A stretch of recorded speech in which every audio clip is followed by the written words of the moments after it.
یقیناً ان کی پیروی کرنی ہر کام میں. اچھا اب وہ بالکل ہی ادھوری نہ رہ جائے بات تو ایک دو جملے میں عرض کر کے آگے بڑھوں. میں نے ایک جملہ کہا تھا نا کہ نظر و نیاز کی بھی بات ہوئی اور سلام کی بھی بات ہوئی. بہت سی باتیں ہو گئی, بہت سی ڈائریکٹ میتھڈ میں ہوئی اور بعض باتیں بین السطور ہیں انڈائریکٹ میتھڈ میں, تو اس وقت اور کرتے رہیے گا. میں نے کہا تھا وہ جان آخری ہیں, اس کی بارگاہ میں نظر کرنا ہو تو نظر جان نقد جان پیش. یعنی کیا؟ یعنی کہ ہر آدمی چلا جائے میدان جہاد میں گلا کٹا دے, یہ مقصد نہیں ہے. نظر جاں پیش کرنے کے معنی بھی یہ ہیں کہ آپ اپنے نفس کو, اپنی جان کو, اپنے وجود کو پابند بنائیں اوامر الہیات.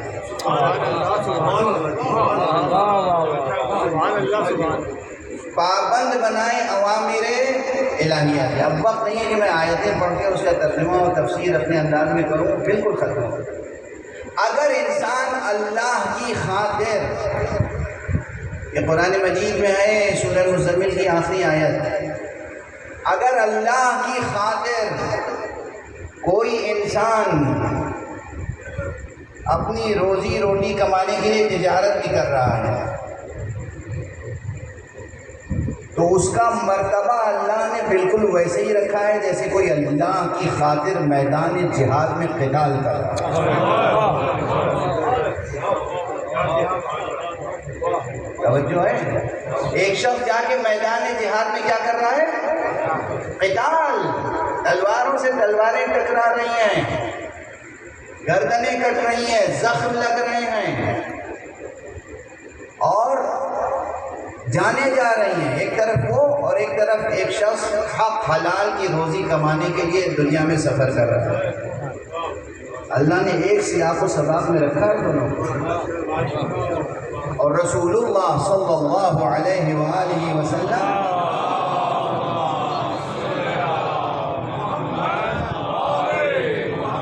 نص سے مبارک ہے, نص سے مبارک نص ہے, حدیث ہے. آپ نے اس آیت کو پڑھ کے بتایا کہ دیکھو اس کا مرتبہ اور اس کا مرتبہ اللہ نے برابر رکھا ہے.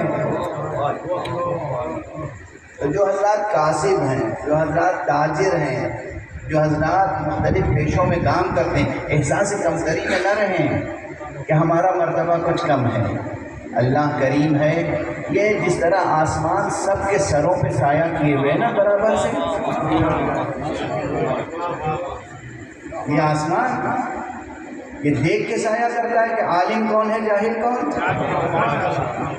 یہ آسمان سایہ دیکھ کے کرتا ہے کہ کون فقیہ ہے اور کون غیر فقیہ, کون مجتہد مقلد ہے اور کون مقلد نہیں نا. سب پہ برابر سے سایہ ہے آسمان کا. اسی طرح سب پر برابر سے سایہ ہے رحمت الہی, توجہ الہی, توجہ ربوبی. اللہ کی ربوبیت سب کے لیے, سب کے شامل حال ہے برابر سے, برابر سے. تو جو بھی کرے زندگی میں امر الہی پہلے دریافت کر لیں, اس کے مطابق عمل کریں. آپ نے گویا کہ جان نظر خدا کر دی.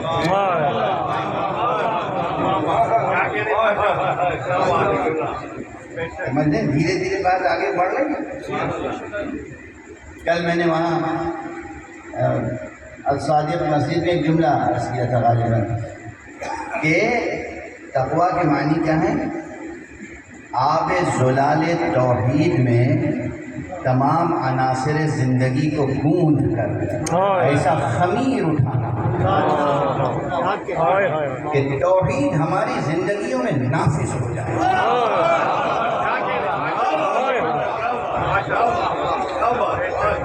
توحید لبوں تک نہ رہے, توحید زبان تک نہ رہے. وہ جو بچپن میں وہی سکھایا جاتا ہے بچوں کو, مولوی فرمان علی صاحب کی پہلی دینیات کی توحید یعنی اللہ ایک ہے, اگر دو خدا ہوتے تو آپس میں ٹکراؤ ہوتا, جھگڑا ہوتا اور عالم کا نقشہ بگڑ جاتا, یہ دنیا سلامت نہ رہتی. بھائی اس رٹ لینے کا نام توحید.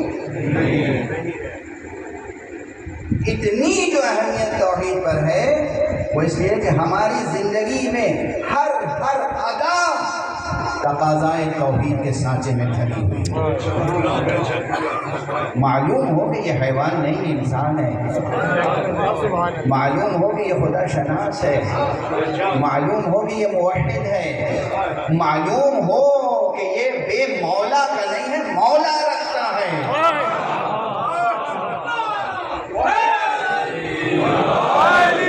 معلوم ہو کہ یہ رب رکھتا ہے۔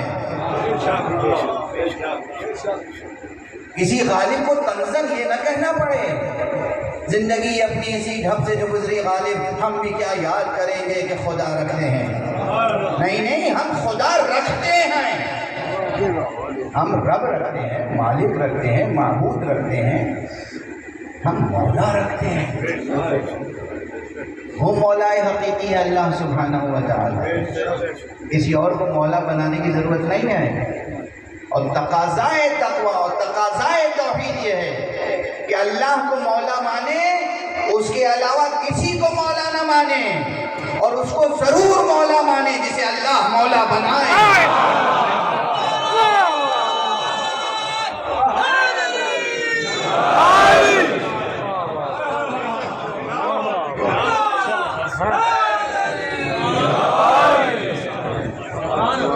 تقویٰ کا تقاضا ہے، یا ایھا الذین آمنوا اتقوا اللہ حق تقاتہ، اے ایمان لانے والو تقویٰ اختیار کرو اللہ کا، اس طرح کہ تقویٰ کا حق ادا ہو جائے۔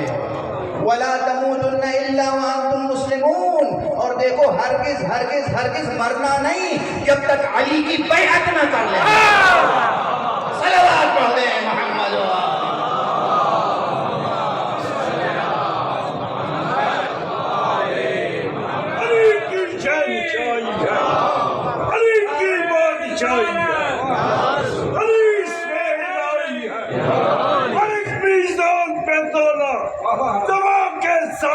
دل مولا علی مولا علی مولا علی مولا نعرہ حیدری علی۔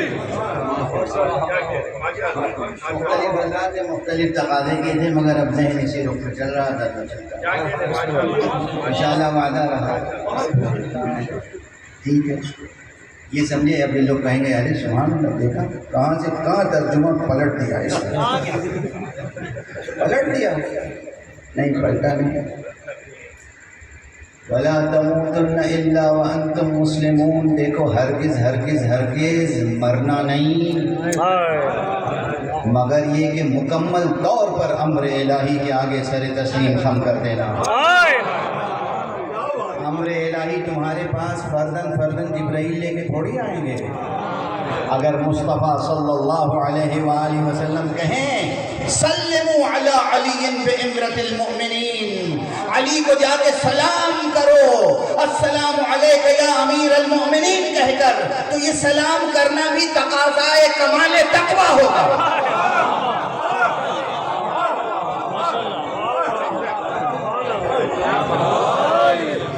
تقاضائے توحید کون کہہ رہا ہے؟ رسول کہہ رہے ہیں۔ رسول کہتے ہیں جاؤ خیمے میں علی بیٹھے ہیں اور ان کو یہ کہہ کے سلام کرنا السلام علیک یا امیر المؤمنین، اے مومنین کے امیر آپ پر سلام ہو۔ کیا شان ہے خدا کی قسم علی کی، رسول موجود ہیں خاتم النبیین، اپنی موجودگی میں علی کو کہہ رہے ہیں امیر المؤمنین۔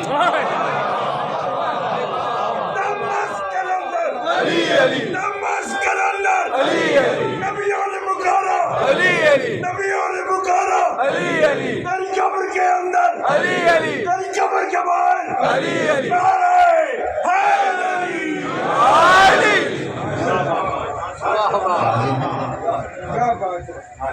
مسلمان مرنا ہے ہمیں، مسلمان مرنے کے کیا معنی ہے؟ اکثر لوگ کہتے ہیں ارے مجھے لاہور میں ایک صاحب ملے پڑھے لکھے PhD مومن یعنی عزیز و مکرم شخص ہے، اس نے اعتراف کیا ایک دور وہ تھا کہ جب میں اگر کوئی شخص سامنے آتا تھا اور وہ علی علیہ السلام کہتا تھا تو پھر میں اس کو سلام نہیں کرتا تھا، اس سے بات نہیں کرتا۔ علی کو علیہ السلام کہنے والے کو ایک مسلمان قابل سلام نہیں سمجھتا۔ تصور کر سکتے ہیں آپ؟ ارے بھائی صحیح بخاری پڑھ لیجیے، صحیح بخاری میں کتنی جگہوں پر حضرت علی اور حضرت حسن اور حضرت حسین کو علیہ السلام لکھا ہے؟ یعنی آپ اپنے مسلک و مذہب پر بھی پوری طرح عمل نہیں کرنا چاہتے؟ علی علیہ السلام، حسن علیہ السلام، حسین علیہ السلام، اب جو علیہ السلام کہہ رہا ہے اس کو آپ سلام کرنا نہیں چاہتے ہیں؟ اور کیا کلچر ہو گیا؟ کون سا اسلام ہے؟ اللہ، اللہ کے بعد رسول اللہ، رسول اللہ کے بعد